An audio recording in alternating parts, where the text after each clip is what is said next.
Assalamu alaikum. Et si je te disais que cette vidéo elle-même n'est pas un hasard? Non, sérieusement, fais une pause une seconde.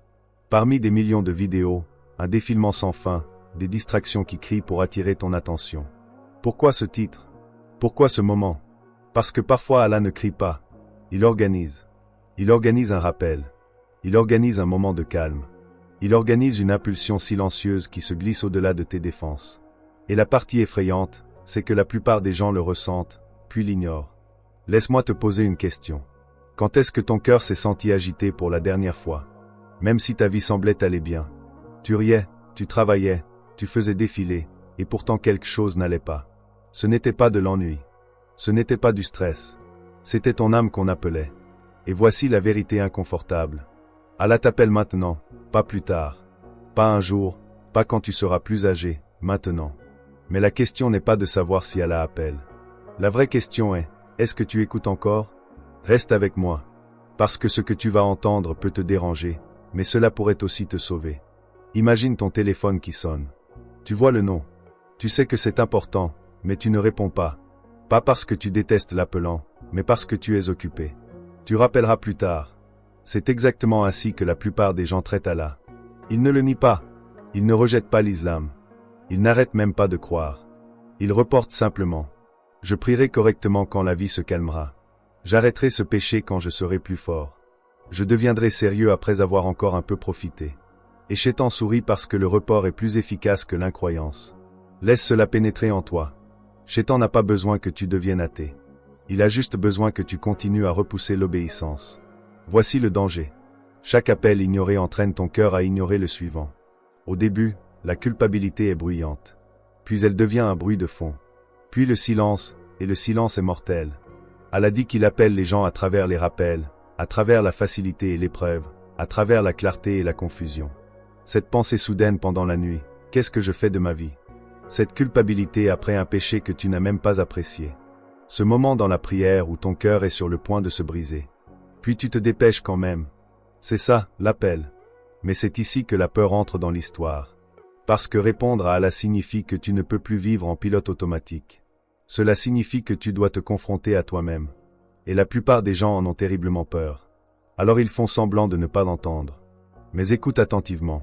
Un appel d'Allah ignoré aujourd'hui ne garantit pas un autre demain. Reste avec moi parce que l'acte 2 est là où les choses deviennent sérieuses. Soyons honnêtes. La raison pour laquelle les gens ont peur de répondre à l'appel d'Allah, ce n'est pas l'ignorance, c'est le coup. Parce qu'au fond, tu sais déjà ce qu'Allah attend de toi. Tu n'as pas besoin d'un autre sermon. Tu n'as pas besoin de 100 savants pour te l'expliquer. Tu sais, et cette connaissance t'effraie parce que l'obéissance exige un sacrifice. Elle exige de la discipline dans un monde accro au plaisir. Elle exige de la retenue dans une culture qui adore le désir. Elle exige un but dans une société noyée dans la distraction. Laisse-moi te poser une question inconfortable. Pourquoi est-il plus facile de se lever tôt pour le travail mais difficile de se lever pour la prière? Pourquoi paniquons-nous quand l'argent est menacé mais nous sentons étrangement calmes quand l'iman est faible? Pourquoi craignons-nous de rater des opportunités dans la vie d'ici-bas mais manquons la prière avec légèreté? Demande-toi qui nous a appris cela. C'est ici que l'urgence intervient. Parce qu'Allah ne t'expose pas immédiatement. Tu pèches et la vie continue. Tu retardes le repentir et rien ne s'effondre. Tu ignores les rappels et tu respires encore et tu penses peut-être qu'Allah est d'accord avec cela. Non, ce n'est pas une approbation. C'est une miséricorde. Allah te donne de l'espace pour revenir avant que les conséquences n'arrivent. Mais voici la réalité effrayante. La miséricorde n'est pas infinie dans le temps. Il arrive un moment où le cœur devient lourd, pas de façon dramatique, pas soudaine, progressivement. Et quand un cœur s'endurcit, les rappels paraissent ennuyeux, les avertissements semblent répétitifs, la vérité devient inconfortable, ce n'est pas normal, c'est dangereux. Parce que le prophète Muhammad, paix sur lui, nous a mis en garde contre les cœurs qui cessent de répondre. Non pas parce qu'Allah a cessé d'appeler, mais parce que le cœur a cessé de répondre. Laisse-moi te laisser avec cette question glaçante avant d'aller plus loin. Si Allah prenait ton âme cette nuit, te sentirais-tu prêt ou interrompu? Ne passe pas vite sur cette pensée. Parce que dans l'acte 3, nous parlerons du moment où il est encore possible de revenir en arrière et de pourquoi cet inconfort que tu ressens pourrait être ton plus grand cadeau. Reste avec moi. Laisse-moi te dire quelque chose de profondément important. Le fait que ce message te trouble. Le fait que quelque chose en toi se sente mis à nu. Le fait que tu ne puisses pas simplement faire défiler confortablement. Ce n'est pas une coïncidence. Cet inconfort est un signe de vie. Un cœur mort n'est pas dérangé par les rappels. Un cœur scellé ne ressent pas l'urgence. Seul un cœur vivant est secoué. Et Allah secoue les cœurs avant de les sceller. Réfléchis à cela. Pourquoi les rappels frappent-ils plus fort la nuit? Pourquoi le silence rend-il la vérité plus bruyante? Parce que lorsque les distractions s'estompent, l'âme parle enfin. Et voici la miséricorde cachée dans la peur. Allah n'attend pas que tu te répares avant de t'appeler à revenir. Il t'appelle quand tu es brisé, quand tu es inconstant, quand tu luttes. Allah ne dit pas, viens quand tu seras digne. Il dit, viens pour que je te rende digne. C'est ici que beaucoup de gens comprennent mal le repentir.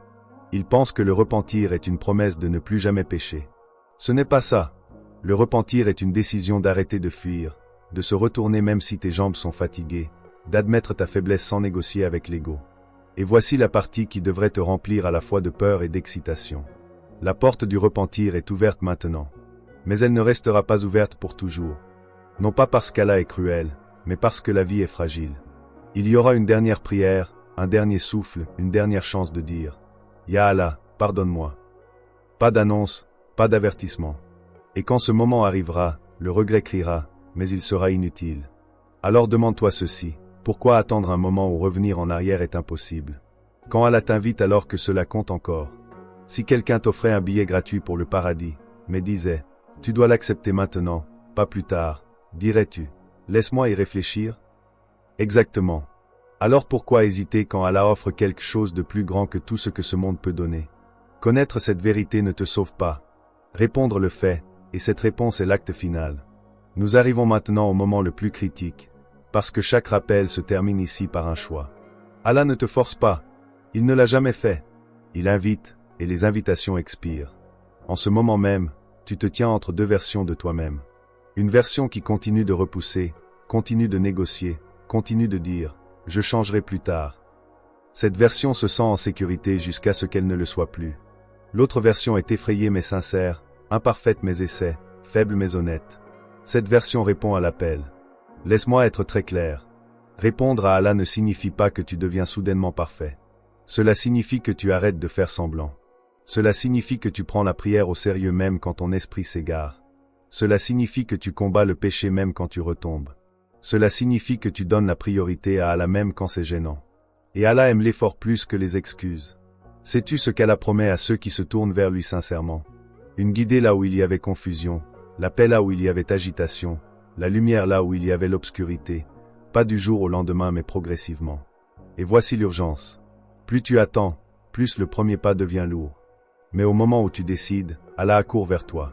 Une invocation sincère peut changer ta direction. Une larme honnête peut effacer des années. Une décision peut réécrire ta fin.